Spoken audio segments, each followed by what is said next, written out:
Hi friends, ಎಲ್ಲರೂ ಹೇಗಿದ್ದೀರಾ? ಎಲ್ಲರೂ ತುಂಬ ಚೆನ್ನಾಗಿದ್ದೀರಾ ಅಂತ ಭಾವಿಸ್ತೀನಿ. ಇವತ್ತು ನಾನು ರಾಗಿ ಹಿಟ್ಟನ್ನು ಬಳಸ್ಕೊಂಡು ಹೇಗೆ ಆರೋಗ್ಯಕರವಾದಂತಹ ಲಡ್ಡುವನ್ನು ಮಾಡ್ಬೋದು ಅಂತ ಹೇಳಿ ತೋರಿಸ್ಕೊಡ್ತೀನಿ.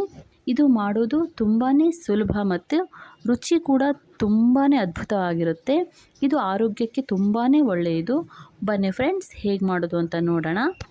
ಮೊದಲಿಗೆ ನಾನು ಒಲೆ ಮೇಲೆ ಒಂದು ಪಾತ್ರೆಯನ್ನು ಇಟ್ಟು ಅದಕ್ಕೆ ಒಂದು 5ರಿಂದ 6 ಸ್ಪೂನ್ ತುಪ್ಪವನ್ನು ಹಾಕ್ತಾಯಿದ್ದೀನಿ.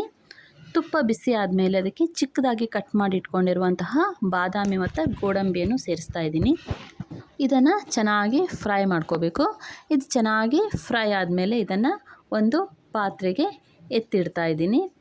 ಇವಾಗ ಇದೇ ಪಾತ್ರೆಗೆ ನಾನು 2 ಕಪ್ ಆಗುವಷ್ಟು ರಾಗಿ ಹಿಟ್ಟನ್ನು ಹಾಕ್ತಾಯಿದ್ದೀನಿ. 2 ಕಪ್ ರಾಗಿ ಹಿಟ್ಟನ್ನು ಇದೇ ದ್ರಾಕ್ಷಿ ಗೋಡಂಬಿ ಹುರ್ಕೊಂಡಿದ್ದೇನಲ್ವ ಅದೇ ಪಾತ್ರೆಗೆ ಅದೇ ತುಪ್ಪದಲ್ಲಿ ಹಾಕ್ತಾಯಿದ್ದೀನಿ. ಮತ್ತು ಎಕ್ಸ್ಟ್ರಾ ತುಪ್ಪವನ್ನು ಸೇರಿಸ್ತಿಲ್ಲ ನಾನಿಲ್ಲಿ 1 ಕಪ್ ರಾಗಿ ಹಿಟ್ಟು ಹಾಕಿದ್ಮೇಲೆ ಇದನ್ನು ಸ್ವಲ್ಪ ತಿರುಗಿಸ್ಕೋತಾ ಇದ್ದೀನಿ. ಯಾಕಂದರೆ ತುಪ್ಪದಲ್ಲಿ ಅದು ನಾನು ಇನ್ನೊಂದು ಕಪ್ ಹಾಕೋವರೆಗೆ ಅದು ಸೀದು ಹೋಗಬಾರ್ದಲ್ವ, ಅದಕ್ಕೋಸ್ಕರ ಸ್ವಲ್ಪ ರೋಸ್ಟ್ ಮಾಡ್ಕೊಂಡಿದ್ದೀನಿ.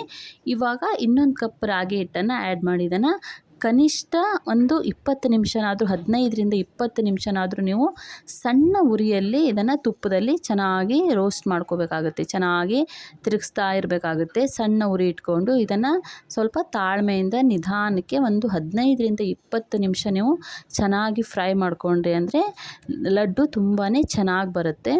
ಸೊ ಇಲ್ಲಿ ನೋಡಿ, ನಿಧಾನಕ್ಕೆ ನಾನು ಸಣ್ಣ ಉರಿಯಲ್ಲಿ ಇದನ್ನು ಚೆನ್ನಾಗಿ ಫ್ರೈ ಮಾಡ್ಕೋತಾ ಇದ್ದೀನಿ. ಇದನ್ನು ಇವಾಗ ಚೆನ್ನಾಗಿ ಫ್ರೈ ಮಾಡಿಕೊಂಡು ಇದಕ್ಕೆ ನಾನು ರಾಗಿ ಹಿಟ್ಟನ್ನು ತೊಗೊಂಡಿದ್ದೀನಲ್ವ ಅದೇ ಕಪ್ಪಲ್ಲಿ 1 ಕಪ್ ಒಣ ಕೊಬ್ಬರಿಯನ್ನು ತುರಿದಿಟ್ಕೊಂಡಿದ್ದೆ. ಅದನ್ನು ಸಹ ಇದಕ್ಕೆ ಇವಾಗ ಹಾಕಿ ಇದನ್ನು ಚೆನ್ನಾಗಿ ಹುರ್ಕೋಬೇಕಾಗುತ್ತೆ. ಕನಿಷ್ಠ ನೀವು ಒಂದು 5 ನಿಮಿಷನಾದರೂ ಇದನ್ನು ಚೆನ್ನಾಗಿ ಹುರ್ಕೋಬೇಕು. ಫ್ರೆಂಡ್ಸ್, ನೀವು ಯಾರೆಲ್ಲ ನನ್ನ ಚಾನಲನ್ನು ಸಬ್ಸ್ಕ್ರೈಬ್ ಮಾಡದೆ ನೋಡ್ತಾ ಇದ್ದೀರಾ, ದಯವಿಟ್ಟು ನನ್ನ ಚಾನಲನ್ನು ಸಬ್ಸ್ಕ್ರೈಬ್ ಮಾಡ್ಕೊಳ್ಳಿ. ನಿಮಗೇನಾದರೂ ನಾನು ಮಾಡುವಂತಹ ಅಡುಗೆ ವಿಡಿಯೋಗಳು ಇಷ್ಟ ಆದರೆ ದಯವಿಟ್ಟು ವಿಡಿಯೋಗೆ ಒಂದು ಲೈಕ್ ಮಾಡಿ ಸಪೋರ್ಟ್ ಮಾಡಿ. ಇವಾಗ ಹಿಟ್ಟನ್ನು ಚೆನ್ನಾಗಿ ಹುರ್ಕೊಂಡಿದ್ದೀನಿ. ಇವಾಗ ಇಷ್ಟಾದರೆ ಸಾಕು. ಇವಾಗ ಇದನ್ನು ಒಲೆಯಿಂದ ಕೆಳಗಡೆ ಇಳಿಸಿ ಇನ್ನೊಂದು ಪಾತ್ರೆಗೆ ನಾನು ಇದನ್ನು ಹಾಕ್ಕೊಳ್ತಾ ಇದ್ದೀನಿ. ನಾನಿಲ್ಲಿ ಒಂದು 2ರಿಂದ 3 ಏಲಕ್ಕಿಯನ್ನು ಕುಟ್ಟಿ ಪುಡಿ ಮಾಡಿಟ್ಕೊಂಡಿದ್ದೆ, ಅದನ್ನು ಸಹ ಸೇರಿಸ್ತಾ ಇದ್ದೀನಿ. ಅದ್ರ ಜೊತೆಗೆ ಇವಾಗಲೇ ಫ್ರೈ ಮಾಡಿಟ್ಕೊಂಡಿರುವಂತಹ ಡ್ರೈ ಫ್ರೂಟ್ಸನ್ನು ಇದಕ್ಕೆ ಸೇರಿಸ್ತಿದ್ದೀನಿ. ಇವಾಗ ಇದನ್ನು ನೋಡಿಕೊಂಡು ಸ್ವಲ್ಪನೇ ನೀವು ಬೆಲ್ಲ ಕರಗಿಸಿ ಇಟ್ಕೊಂಡಿದ್ರಲ್ವ ಅದನ್ನು ಸೇರಿಸ್ಕೋತಾ ಮಿಕ್ಸ್ ಮಾಡ್ಕೋತಾ ಹೋಗಬೇಕಾಗುತ್ತೆ. ಒಂದೇ ಸಲ ಹಾಕಬೇಡಿ, ಸ್ವಲ್ಪ ನೋಡ್ಕೊಂಡು ಹಾಕಿ. ಅದು ತುಂಬ ಬಿಸಿ ಇರೋದ್ರಿಂದ ನಾನು ಈ ಥರ ಒಂದು ಸೌಟಲ್ಲಿ ಇವಾಗ ಅದನ್ನೆಲ್ಲ ಚೆನ್ನಾಗಿ ಮಿಕ್ಸ್ ಮಾಡ್ಕೋತಾ ಇದ್ದೀನಿ. ಇವಾಗ ಇನ್ನೊಂದು ಸ್ವಲ್ಪ ನಾನು ಬೆಲ್ಲದ ನೀರನ್ನು ಹಾಕ್ಕೊಂಡು ಮತ್ತೆ ಮಿಕ್ಸ್ ಮಾಡ್ಕೋತೀನಿ. ಸ್ವಲ್ಪನೇ ಹಾಕ್ಕೋತಾ ಹೋಗಬೇಕಾಗುತ್ತೆ ಫ್ರೆಂಡ್ಸ್. ನೀವು ಒಂದೇ ಸಲ ಹಾಕಿಬಿಟ್ರೆ ಅದು ತುಂಬ ತೆಳುವಾಗುವಂಥ ಚಾನ್ಸಸ್ ಇರುತ್ತೆ, ಉಂಡೆ ಕಟ್ಟೋದಕ್ಕೆ ಬರೋದಿಲ್ಲ. ಸೊ ಇವಾಗ ನಾನು ನೋಡಿಕೊಂಡು ಬೆಲ್ಲದ ನೀರನ್ನು ಸೇರಿಸ್ಕೋತಾ ಹೋಗ್ತಾಯಿದ್ದೀನಿ. ಇವಾಗ ಇದು ಸ್ವಲ್ಪ ತಣ್ಣಗಾಗಿದೆ. ಸೊ ಅದಕ್ಕೋಸ್ಕರ ನಾನಿವಾಗ ಕೈಯಲ್ಲೇ ಅದನ್ನು ಹಿಟ್ಟನ್ನು ಚೆನ್ನಾಗಿ ಮಿಕ್ಸ್ ಮಾಡ್ಕೋತೀನಿ. ಇವಾಗ ನೀವು ಕೈಯಲ್ಲಿ ಒಂದು ಸಲ ಕಟ್ಟಿ ನೋಡಿದಾಗ ಉಂಡೆ ಕಟ್ಟೋ ಹದಕ್ಕೆ ಬಂದಿದೆ ಅಂತ ಹೇಳಿ ನಿಮ್ಗೆ ಗೊತ್ತಾದರೆ ನೀವು ಮತ್ತೆ ಬೆಲ್ಲದ ನೀರನ್ನು ಹಾಕಬೇಕು ಅಂತ ಅವಶ್ಯಕತೆ ಇರೋದಿಲ್ಲ.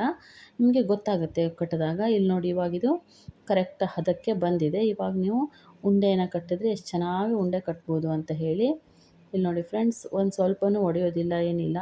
ಅದು ತುಪ್ಪವನ್ನು ಹಾಕಿ ನೀವು ಅದನ್ನು ಚೆನ್ನಾಗಿ ಇರೋದ್ರಿಂದ ನೀವು ಉಂಡೆ ಕಟ್ಟುವಾಗ ನಿಮ್ಮ ಕೈಗೆ ಚೆನ್ನಾಗಿ ತುಪ್ಪ ಕೈಗೆಲ್ಲ ಅಂಟ್ಕೊಳ್ಳುತ್ತೆ, ಚೆನ್ನಾಗಿ ಬರುತ್ತೆ. ರುಚಿ ಕೂಡ ತುಂಬಾ ಚೆನ್ನಾಗಿರುತ್ತೆ ಫ್ರೆಂಡ್ಸ್. ನೋಡಿದ್ರಲ್ವ ಫ್ರೆಂಡ್ಸ್, ರಾಗಿ ಹಿಟ್ಟನ್ನು ಬಳಸ್ಕೊಂಡು ಹೇಗೆ ಆರೋಗ್ಯಕರವಾದಂತಹ ಲಡ್ಡುವನ್ನು ಮನೆಯಲ್ಲೇ ಎಷ್ಟು ಸುಲಭವಾಗಿ ಮಾಡ್ಕೋಬೋದು ಅಂತ ಹೇಳಿ. ನೀವು ಖಂಡಿತ ಒಂದು ಸಲ ಮನೆಯಲ್ಲಿ ಟ್ರೈ ಮಾಡಿ ಫ್ರೆಂಡ್ಸ್.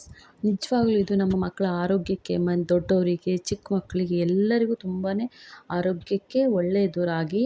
ಸೊ ನೀವು ಒಂದು ಸಲ ಮನೆಯಲ್ಲಿ ಟ್ರೈ ಮಾಡಿ ನನಗೆ ಹೇಗೆ ಬಂದಿದೆ ಅಂತ ಕಮೆಂಟ್ ಮಾಡಿ ತಿಳಿಸಿ.